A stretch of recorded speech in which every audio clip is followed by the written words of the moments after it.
Vous savez, quand un enfant est habitué à voler, il va voler. Donc ces dirigeants-là, ils sont habitués à voler, ils sont habitués à tuer, ils sont habitués à commettre des crimes, ils le feront. Parce qu'ils ont peur d'être jugés, ils n'ont pas l'intention de laisser le pouvoir. Et il faut rappeler aux éditeurs que le pouvoir s'arrache, ça ne se donne pas. Ça s'arrache. Ça s'arrache par les moyens d'insurrection populaire, ça s'arrache par les moyens d'élection, s'il y a transparence électorale, ça s'arrache par coup d'État aussi.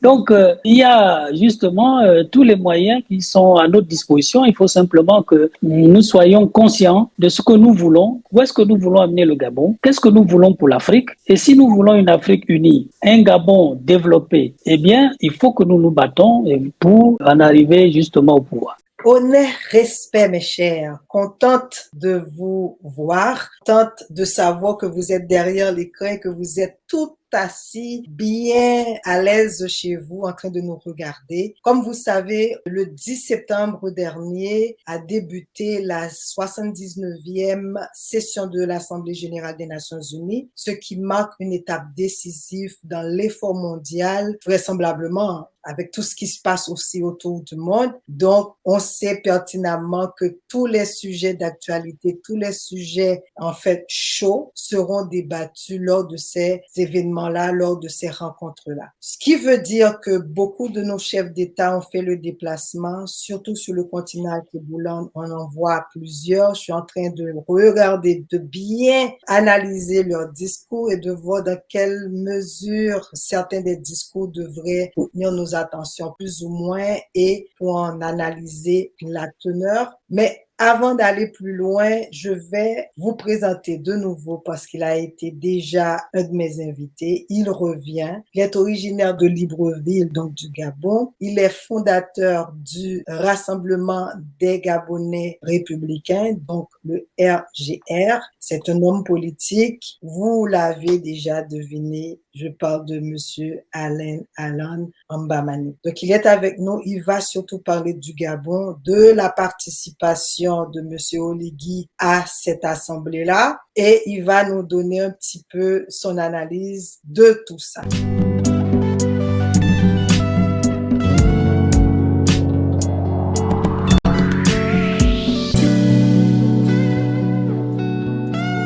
Alors, sans plus tarder, on entre d'emblée dans le sujet. Monsieur Mbamani, comme vous savez, vous êtes de la maison. On va continuer avec cette tradition-là de se tutoyer mutuellement pour justement marquer une partie un peu désinvolte, pas vraiment, hein, mais plutôt familière de notre entretien. Alors, comment ça va, Monsieur Mbamani? Ben, écoutez, c'est toujours un plaisir d'être ici avec vous et je salue déjà à tous ceux qui auront l'occasion de nous regarder ou ceux qui nous regardent déjà. Donc, c'est effectivement la deuxième fois que je viens à cette émission. C'est un plaisir et je suis donc là pour répondre s'il y a des questions, s'il y a des analyses, eh bien, je serai heureux de partager avec vous le sentiment qui m'anime, non seulement pour la 19e session de l'Assemblée générale des Nations unies, mais également les questions qui préoccupent justement la vie politique au Gabon. Donc voilà un peu. Justement. Alors, ce sera un plaisir d'avoir cette conversation-là. D'autant plus, on sait que les enjeux sont énormes. Il y a beaucoup à dire. On a eu un soi-disant coup d'État au Gabon. Vous l'avez bien fait comprendre lors de votre passage à notre émission que c'est du n'importe quoi. Comment vous l'avez qualifié encore?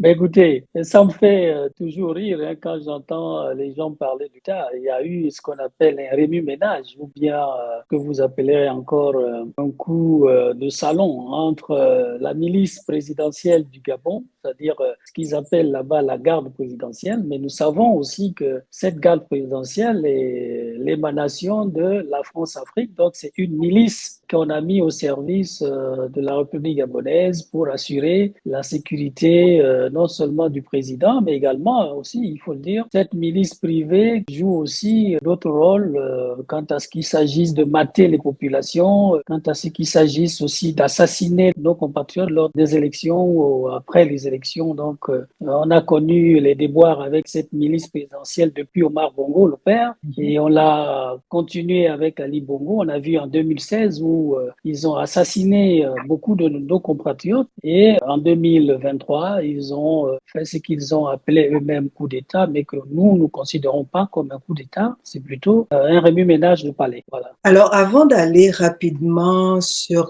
cette Assemblée générale des Nations unies, nous allons tout simplement informer le public, surtout les non-Gabonais plutôt qui ne connaissent pas votre constitution. Alors, est-ce que Monsieur Oligui a tous les droits légaux pour se rendre là-bas et parler au nom des Gabonais, selon votre constitution? Monsieur Oligui Nguema n'a pas été élu, par le peuple gabonais. Il a fait un coup, donc il est considéré comme un putschiste. Si on s'en tient donc aux putschistes, en réalité, il ne devrait pas représenter le Gabon aux Nations Unies. Mais comme vous savez, les lois au niveau international, quelquefois, il y a des gens qui arrivent à contourner les lois. Et puis bon, par rapport aussi aux intérêts des grandes puissances, donc il est quand même parti. Voilà. Donc maintenant, sur la légitimité de M. Oligui aux Nations Unies, ça, je ne saurais vous le dire, mais je ne pense pas qu'en tant que putschiste, on aurait accepté que M. Oligui se rende aux Nations Unies.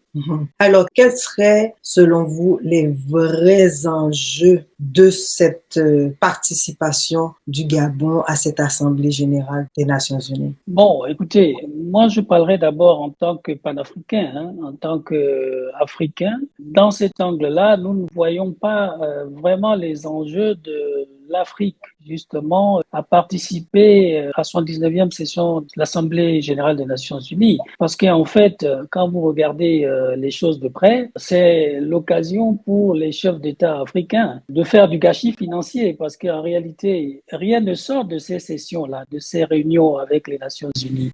L'Afrique n'a toujours pas de droit de veto au Conseil de sécurité. Donc, chaque année, c'est une tradition pour les chefs d'État d'y aller. Mais moi, je dis, si j'avais à donner des conseils à nos chefs d'État, et particulièrement en ce qui concerne le Gabon, moi, je ne vois pas l'intérêt du Gabon à aller assister à ces sessions des Nations unies. Parce qu'il n'y a rien que le Gabon gagne dedans. C'est un show politique. C'est l'occasion où ils vont se rencontrer, faire leur speech, sans rien de concret en réalité. Voilà, l'Afrique, on ne traite pas des véritables problèmes, des enjeux de l'Afrique. Depuis la naissance des Nations Unies, l'Afrique n'a toujours pas le droit de veto. J'apprends aujourd'hui que l'Afrique a eu un siège, mais sans droit de veto. Donc, c'est un problème pour l'Afrique. Est-ce que ça vaut la peine pour les Africains d'être membres des Nations Unies? Et moi, je penserais beaucoup plus à des relations bilatérales entre les pays où chacun irait pour ses intérêts, quoi.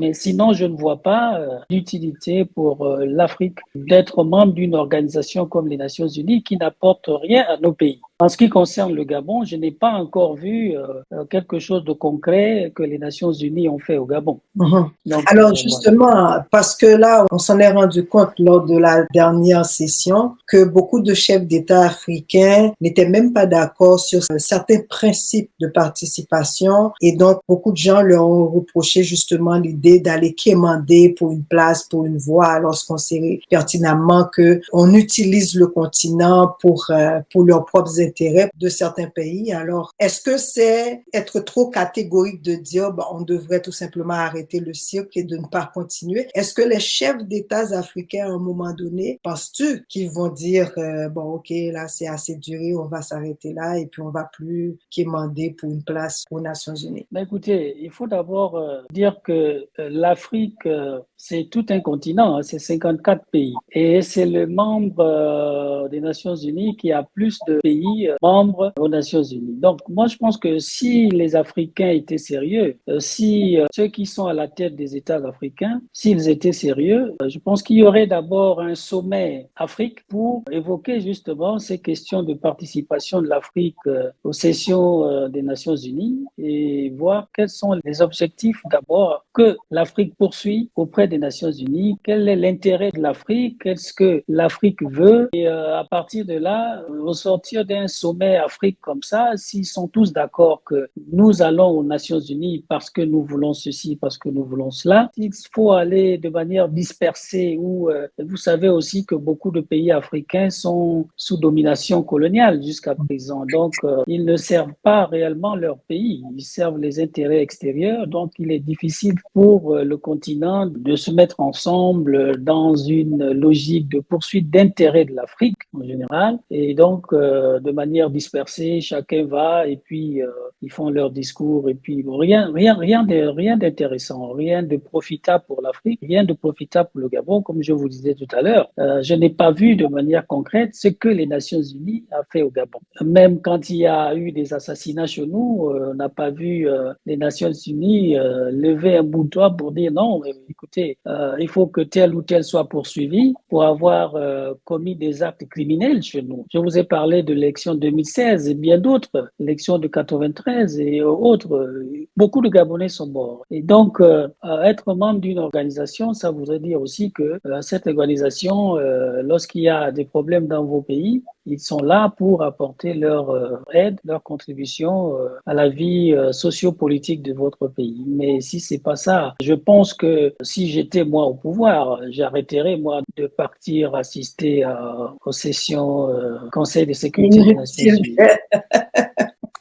Parce que moi, je voudrais que ça il y ait du concret. Enfin, vous et moi, si, je ne sais pas, qu'est-ce qu'ils ont de concret quand ils vont là? Qu'est-ce que leur pays gagne de manière concrète? Déjà, ils n'ont pas le droit de veto. 54 pays d'Afrique, ils n'ont pas de veto au Conseil de sécurité. Donc, ça veut dire qu'ils sont sous-estimés, ils ne sont pas considérés et ils sont considérés comme des sous-hommes, des gens qui n'ont pas du tout le droit d'avoir leur place aux Nations Unies. À ce moment-là, il faut que les Africains surveillent, il faut qu'il y ait un nouveau leadership qui, justement, une autre vision pour poursuivre des relations plutôt bilatérales avec d'autres pays. Il y a bien des pays qui peuvent nous aider. Hein. Si vous êtes, par exemple, Gabonais, vous pouvez avoir des aides qui viennent directement d'autres pays, hein, dans le cadre de coopération, de la coopération, justement. Mais les Nations Unies, moi, je pense que je ne vois pas l'intérêt si c'est juste pour aller faire des discours aux Nations Unies et puis dire après, bon, on a été aux Nations Unies, on a fait le discours, mais après, qu'est-ce que vous ramenez dans votre pays? Donc, un show de photos, en fait. Un show de photos et puis un gâchis financier parce que c'est l'occasion où les chefs d'État africains profitent de faire sortir beaucoup d'argent des caisses de l'État sans justification.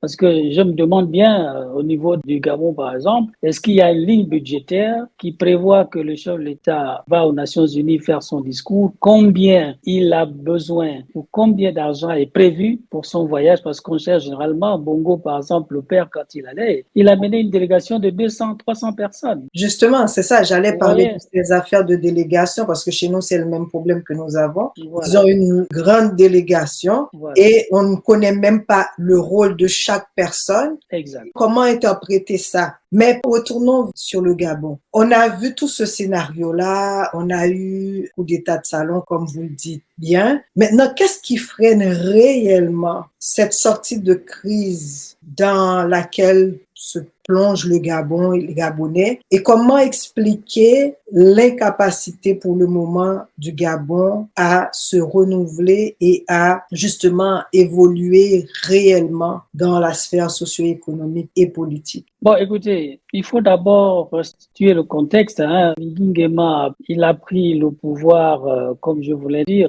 il y avait des disputes au niveau du clan présidentiel là-bas. Il y a des clans qui se sont formés, mais il faut vous dire ici que tout était fait pour éviter justement que celui qui représentait l'opposition à l'élection présidentielle ne prenne le pouvoir. Donc, il est hors de question parce que nous savons aussi que il y a la France-Afrique qui est derrière ça.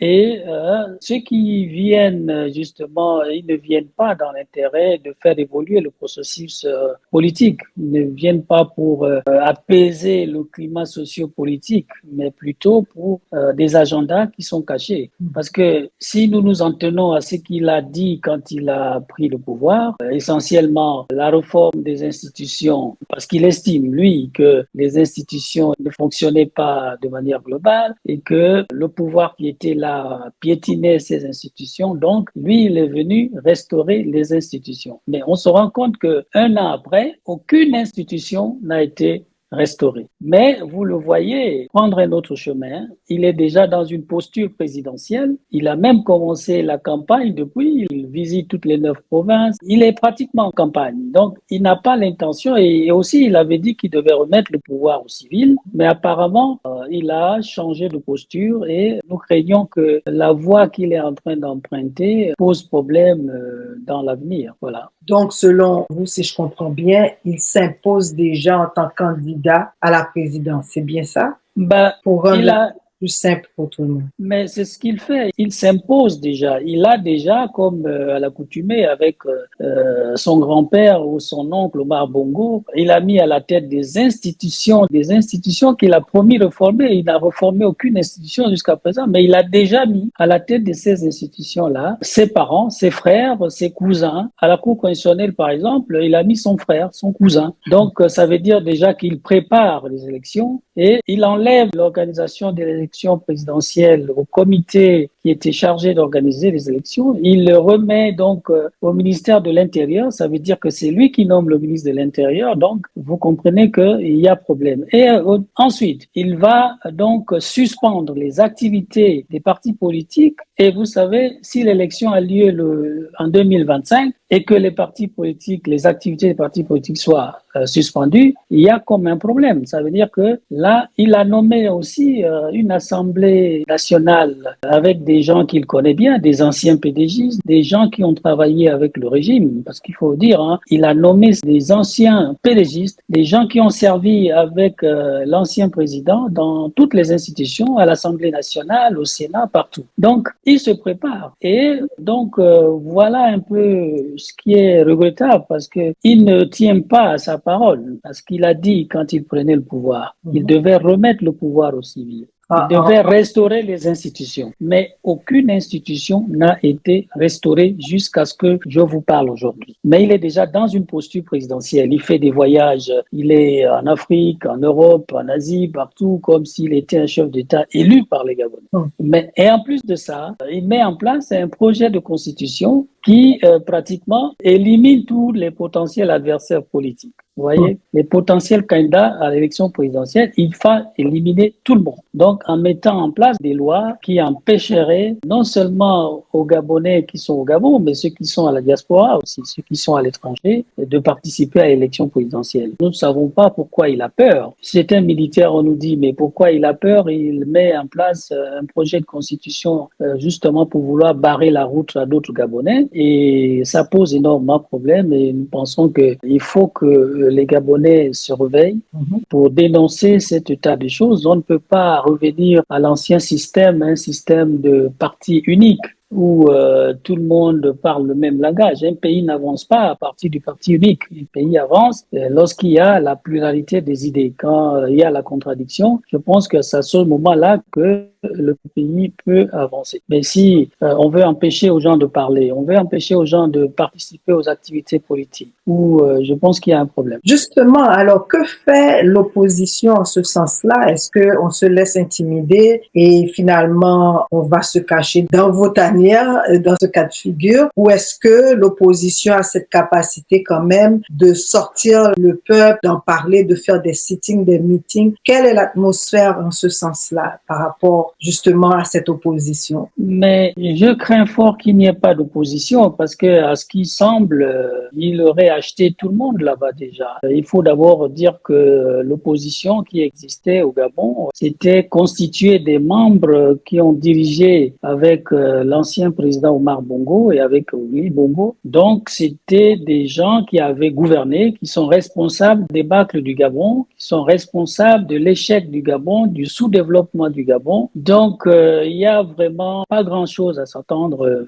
Je ne pense pas qu'aujourd'hui, on peut dire qu'il y a une opposition au Gabon parce que je ne vois pas des partis politiques au Gabon qui dénoncent ou qui s'opposent réellement aux mesures qu'il a prises pour suspendre des activités politiques au Gabon. Donc, je ne pense pas qu'il y ait réellement une opposition au Gabon en ce moment. Alors, la population, la jeunesse gabonaise font quoi entre-temps? Écoutez, je ne sais pas, mon premier passage, je vous ai dit que le pays souffre réellement. Le peuple n'a pas la culture politique, elle n'est pas formée pour comprendre les problèmes du pays. Et cela pose véritablement un problème à la poursuite justement de cette lutte contre les injustices au Gabon, contre un pouvoir, contre un groupe de personnes qui dirigent le Gabon, une famille qui dirige le Gabon depuis pratiquement 57 ans. Parce que Oligui n'est pas non plus quelqu'un qui vient d'ailleurs, c'est le neveu de l'ancien président, et c'est le cousin de celui qui est parti. Donc, il n'est pas un Gabonais qui vient d'une autre famille, même s'il s'appelle Nguema, mais c'est une continuité. Et nous savons très bien qu'il est là pour servir les intérêts de la France-Afrique. Donc, c'est pour ça, moi, j'appelle mes compatriotes à se battre, à continuer la lutte et à se réveiller, surtout, et à comprendre qu'il n'y aura pas de développement au Gabon, il n'y aura pas d'alternance au pouvoir, il n'y aura pas de démocratie avec Oligui Nguema. Donc, il faut que les Gabonais se réveillent, il faut qu'il y ait une autre classe politique puisse se battre réellement pour prendre le pouvoir au Gabon et mettre un terme à un système qui n'a fait que perdurer depuis 57 ans. Moi, je ne pense pas qu'il y ait quelque chose de sérieux à proposer aux Gabonais, sinon laisser la France-Afrique piller le Gabon, voilà. Alors, moi, j'ai lu certains articles et en fonction de certaines discussions que j'ai eues avec certaines personnes, j'ai compris qu'il y a une peur de xénophobie qui serait vraiment alimentée tranquillement par le gouvernement en place. Et pour certaines personnes, ça leur rappelle certaines situations. Déjà, en exemple, on prendra la Côte d'Ivoire, on prendra le Cameroun à un moment donné où on parlait d'anglophones contre francophones et tout ça. Est-ce que dans votre lecture, il y a bel et bien cette possibilité de soulever certains groupes contre d'autres et d'alimenter la xénophobie au Gabon? C'est justement là ma question de savoir de quoi M. Oligui Nguema a-t-il peur? Est-ce que 57 ans d'échec, est-ce que la gabégie qu'il y a eu au Gabon, est-ce que le sous-développement qu'ils ont entretenu au Gabon, est-ce que ça tient du fait que vous êtes Gabonais seulement de père ou que vous êtes Gabonais seulement de mère? Voilà les vraies questions. Qu'est-ce qui a fait que 57 ans durant, le pays est resté dans le sous-développement, qui est la gabégie, les détournements massifs de deniers publics? Qu'est-ce qui a fait que certains se sont enrichis et au détriment des autres? Qu'est-ce qui fait que le Gabonais, plus de 40% des Gabonais, des jeunes Gabonais sont au chômage? Qu'est-ce qui fait que le pays, il n'y a pas d'électricité, qu'il n'y ait pas d'eau, dans un pays immensement riche comme le Gabon? Est-ce que c'est le fait que vous soyez simplement de père ou de mère gabonais? Est-ce que c'est là où se réside la problématique de notre pays? Le problème aujourd'hui, nous parlons de la gestion catastrophique de cette famille depuis 57 ans. Voilà le vrai problème. Là, ils ont tenu un dialogue national. La question de savoir, 57 ans après, qu'est-ce qui a fait que le Gabon soit dans cet état, dans le sous-développement absolu, dans la pauvreté, dans la misère? Pourquoi il manque de l'eau au Gabon? Pourquoi il manque de l'électricité au Gabon? Voilà les questions qui devraient être posées et dont on devait, au cours de ce dialogue national, trouver des solutions au lieu de distraire les populations de ce que vous n'êtes pas Gabonais à 100% ou alors vous êtes... non, c'est pas ça. C'est pas ce problème qui est responsable de la débâcle du Gabon. Donc, il faut que Monsieur Oligui fasse attention, évidemment. On a vu d'autres pays, justement, traîner dans une guerre civile et autres, et puis avec tout ce que ça a comporté. Mais nous ne souhaitons pas que ça arrive au Gabon. Moi, j'attire l'attention de Monsieur Oligui de faire attention, justement, à soulever ces débats qui ne tiennent pas la route.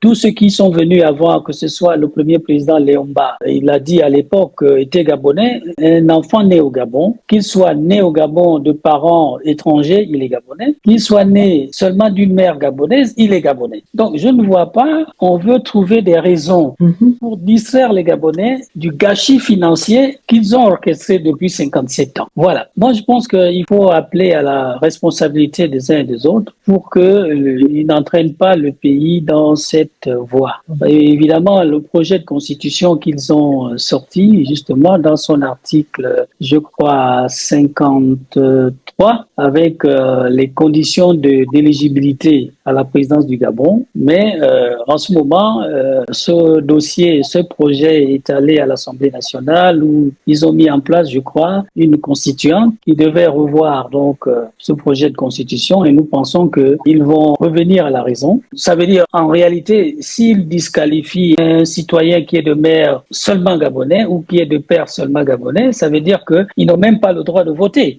Voilà, ça veut dire qu'ils n'ont même pas le droit de voter. Donc, je pense qu'on a vu la Côte d'Ivoire avec l'ivoirité, ce que ça a donné. Moi, je ne souhaite pas voir le Gabon dans une guerre civile où on n'est pas nombreux, on est à peine 2 millions d'habitants.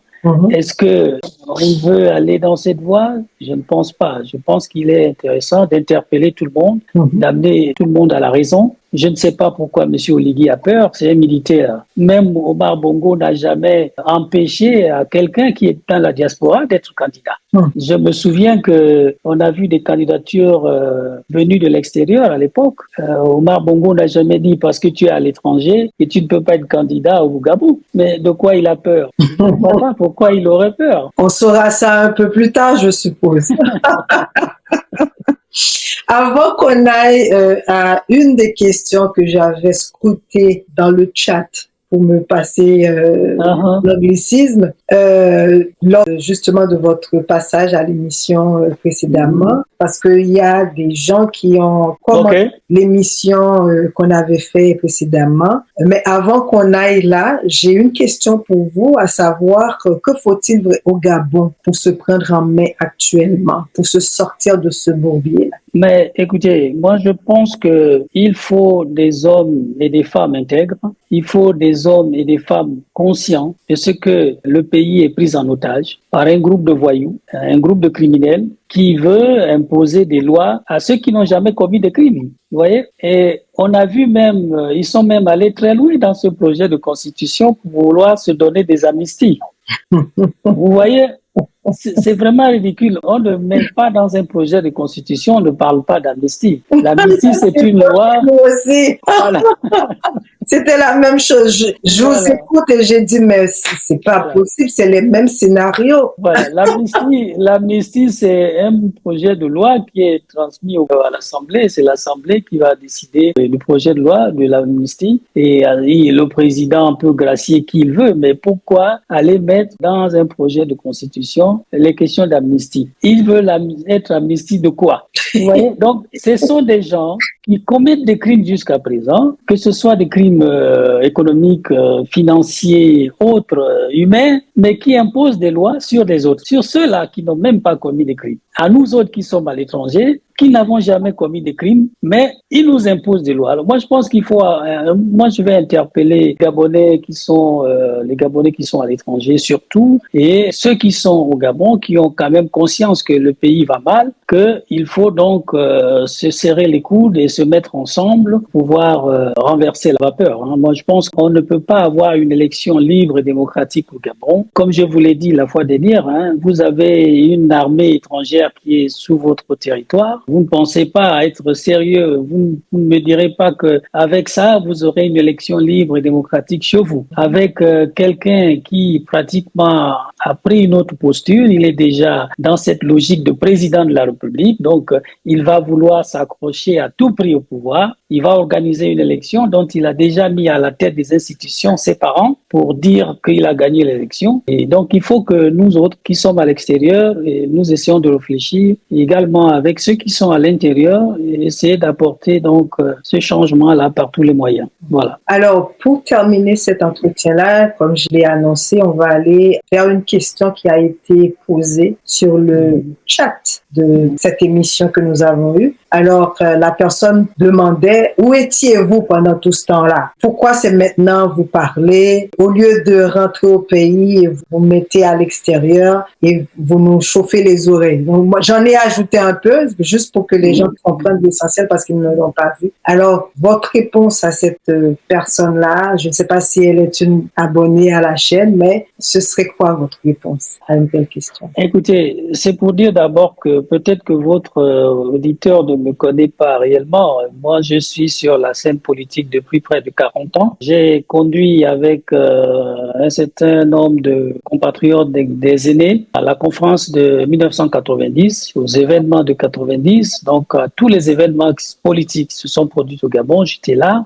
J'ai d'ailleurs échappé, moi, à 2 tentatives d'assassinat. Donc, j'ai dû quitter le Gabon après avoir mis un terme à mes activités professionnelles pour d'autres ambitions. Et la question n'est pas de dire où est-ce que vous étiez ou où est-ce que vous, pourquoi c'est maintenant. Je pense que ceux qui me connaissent savent que depuis Omar Bongo, je me bats et quand le moment viendra, eh ben, nous y serons au Gabon, comme d'ailleurs nos aînés et ceux qui nous ont précédés, comme les anciens opposants Pierre Mamboundou, qui était à l'extérieur, qui a dénoncé à l'extérieur, qui a finalement été expulsé même de France pour le Sénégal. Après, le Sénégal est bien rentré au Gabon. Moi, je pense qu'un jour, je vais certainement amener ma contribution au Gabon dans ce processus de libération, parce qu'il faut que le pays soit libéré de ce groupe de voyous, de ce groupe de prédateurs financiers qui sont prêts à dilapider les ressources du Gabon à l'extérieur. Donc, ce que je peux dire à vos auditeurs, il faut bien qu'on commence de quelque part et on va arriver certainement au Gabon dans les mois, les années qui suivent. Alors, on ne sait pas, mais le travail de militantisme, c'est un travail de longue haleine, voilà. Donc, qu'on le fasse à l'extérieur ou à l'intérieur du pays, toute contribution compte, je pense, dans une lutte. Mais je vais même vous surprendre que aujourd'hui il y a eu ce remue-ménage de palais. C'est justement à la grogne de l'extérieur. Si la diaspora ne chauffait pas, on n'arriverait pas à ce qui s'est passé au Gabon là. Hein? Donc je pense que la contribution de la diaspora dans le débat politique national est très importante et les acteurs de la diaspora viendront au Gabon un de ces jours. Moi particulièrement, je viendrai. Je ne suis pas touché par les mesures contenues dans le projet de constitution. Je pense que le moment viendra et nous disons que nous n'allons pas continuer à accepter de se faire non seulement dominer par l'extérieur, mais également par nos propres compatriotes. Il faut qu'à un moment donné, les Gabonais se réveillent et prennent conscience que le pays ne peut avancer qu'avec une nouvelle classe politique. Parce que, comme je vous ai expliqué, vous savez, quand un enfant est habitué à voler, il va voler. Donc, ces dirigeants-là, ils sont habitués à voler, ils sont habitués à tuer, ils sont habitués à commettre des crimes, ils le feront. Parce qu'ils ont peur d'être jugés, ils n'ont pas l'intention de laisser le pouvoir. Et il faut rappeler aux auditeurs que le pouvoir s'arrache, ça ne se donne pas. Ça s'arrache. Ça s'arrache par les moyens d'insurrection populaire, ça s'arrache par les moyens d'élection, s'il y a transparence électorale, ça s'arrache par coup d'État aussi. Donc, il y a justement tous les moyens qui sont à notre disposition. Il faut simplement que nous soyons conscients de ce que nous voulons, où est-ce que nous voulons amener le Gabon, qu'est-ce que nous voulons pour l'Afrique. Et si nous voulons une Afrique unie, un Gabon développé, eh bien, il faut que nous nous battons pour en arriver justement au pouvoir. Merci beaucoup. Merci d'avoir été là avec nous, Monsieur Mbamani. Et on va continuer de collaborer comme l'univers nous le demande de le faire.